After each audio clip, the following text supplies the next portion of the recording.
مار لے، مگر کس نے کس کو کہا کب اور کیسے ملنا ہے، یہ فیصلہ کہیں اور ہوتے ہیں۔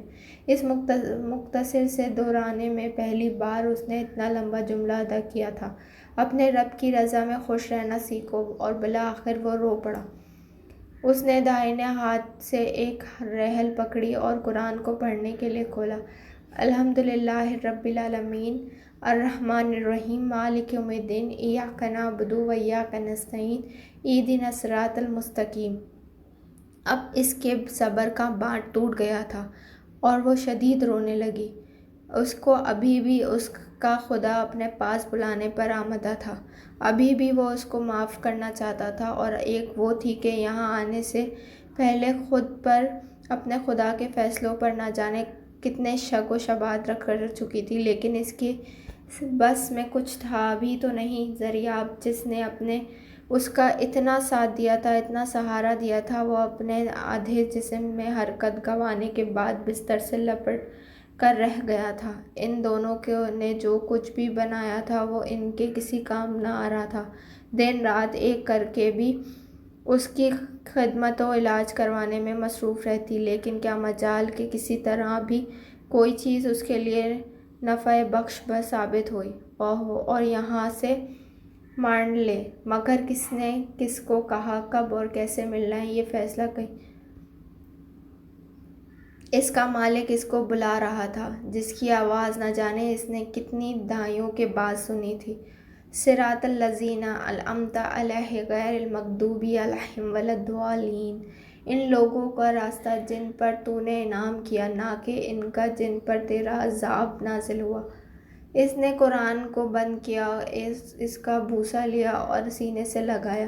اس کی آنکھیں ابھی بھی نم تھیں اور اس کے الفاظ اب اس کو تنگ کرنے لگے تھے۔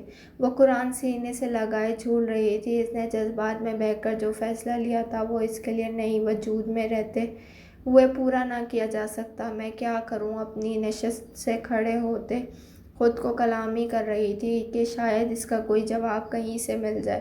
اس نے قرآن کو واپسی اس کی جگہ پر رکھا۔ اے میرے خدایا، میری مدد فرما، اور اپنے دونوں خالی ہاتھوں کی طرف متوجہ ہوئی۔ خوشیوں کا سودا کرنے آئی تھی نا تو؟ اس نے ایک اداسی سی مسکان اپنے چہرے پر ثبت کی۔ کیا دے گی، کیا لے گی؟ اور ایک سا آہ کے ساتھ وہ اپنی تمام فیصلوں اور سوچوں کی نفی کرتے ہوئے آگے بڑھنے لگی۔ وہ صحن سے ہوتے ہوئے مزار کے پیروں کی طرف لگی ہوئی قطار میں کھڑی ہو گئی۔ قطار آگے بڑھتی جاتی، لوگ اپنے نذرانے داتا کے پیروں میں ڈالتے۔ کچھ لوگ سراہانے کی جانب سے بھی آ رہے تھے، دعا کرتے اور اپنی اپنی جھولیوں میں خیر لے کر وہاں سے چلتے بنتے۔ جیسے جیسے قطار میں کمی آتی گئی، اس کی بے چینی بھی کمی آتی گئی، اور ایک گدھا اپنی جھولی بھر کر خوشیاں سمیٹتے ناچتے گاتے وہاں سے چلا گیا۔ ایک اور ایک اور۔ ہر گزرتے لمحے کے ساتھ اس کے وجود میں سکون آتا گیا۔ قطار میں کھڑے ہوتے وقت سے پیروں نے چند لوگوں کے فاصلے پر آنے تک میں اس کو اپنے تمام مسائل حل ہوتے ہوئے محسوس ہوئے۔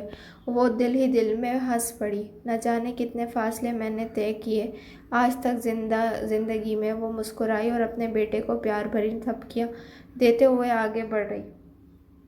اور یہ فیصلہ کتنا سا تھا جس میں میرا سب کچھ چھپا ہوا تھا۔ وہ جس لمحے کھڑکی کے پاس کھڑی ہوئی اذان کے کلمات سے سارے جہاں پر ایک وجد کی کیفیت برپا کی تھی۔ اللہ اکبر! اس نے بے ساختہ اپنی آنکھیں بند کر لیں اور اس کے کان ان کلمات کے وزن سے سن پڑے۔ اس نے اپنے دائیں ہاتھ سے اپنے سر پر دوپٹے کو سیدھا کیا۔ قدرت باری تعالیٰ کی کرنی یہ ہوئی کہ اس کے بائیں کندھے پر پڑی دوپٹے کی ایک تہہ میں سے ایک موتیے کا وہ پھول اس کے بائیں ہاتھ میں آ گرا اور اس کو شدید نگاہوں سے دیکھنے لگی، اور ایک مرتبہ پھر اس کی روح میں الفاظ اترے۔ جب مؤذن نے پھر سے صدا بلند کی، اللہ اکبر! اس نے فی الصور وہ پھول اس کی کھڑکی میں اس اندر کیا، قبر مبارک پر سلام پیش کیا اور اپنی مسکراہٹ کو اپنے ہاتھ تلے چھپاتے ہوئے نم آنکھوں کے ساتھ اپنے مالک کے کاموں پر حیران ہوتے ہوئے مسجد میں داخل ہو گئی۔ مسجد کے کونے میں دیوار سے لگ کر اب وہ دیوانہ وار روتے ہوئے اذان سننے لگی۔ نماز بجماعت قائم کی گئی تو دعا کے لیے رب العالمین کی بارگاہ میں اپنی جھولی پھیلائی اور روتے روتے دعا مانگنا شروع کی۔ اے میرے مالک مجھے معاف فرما، میں بہت بھٹک گئی تھی، میری آنکھوں پر دنیا کی پٹی بندھی ہوئی تھی، میں تیری ہی بندی ہوں، میں تیرے آخر نبی صلی اللہ علیہ وسلم کی امتی ہوں۔ اے میرے خدایا واسطہ تجھے، میرے محبوب کا واسطہ تجھے، میرے اس بزرگ بندے کا، مجھ پر رحم فرما، مجھ پر کرم کی نگاہ فرما، میرے گھر کا، میرے گھر والوں کا، اور یہ جو تو نے مجھے عطا کرنا ہے اس کا بھی بیڑا پار لگا۔ مجھے قوت عطا فرما کہ میں تیرے سامنے بار بار سر جھکا سکوں، گڑ گڑا سکوں اور اپنے اہل اہلیہ کی مغفرت، شفاعت اور شفقت مانگ سکوں۔ مجھے وہ عطا کر فرما جو میرے لیے اور میرے گھر والوں کے لیے تیرے نزدیک بہتر ہے، کیونکہ جو تو جانتا ہے وہ میں نہیں جانتی، بے شک تو ہی بہتر جانتا ہے۔ اس کی جھولی آنسوؤں سے بھر گئی اور اس کی آواز مسلسل رونے کی وجہ سے اب ہچکیوں میں بن گئی تھی۔ اے میرے مالک میں یہ بھول گئی تھی کہ میں تیری منگتی ہوں، کوئی سودا اگر نہیں، مجھے تیری عطائی چاہیے، میری خوشیاں نہیں۔ امید ہے آپ کو یہ خوشیوں کی یہ وس پسند آئی ہوگی۔ اب ملتے ہیں نیکسٹ سٹوری کے لیے، جب تک کے لیے اللہ حافظ۔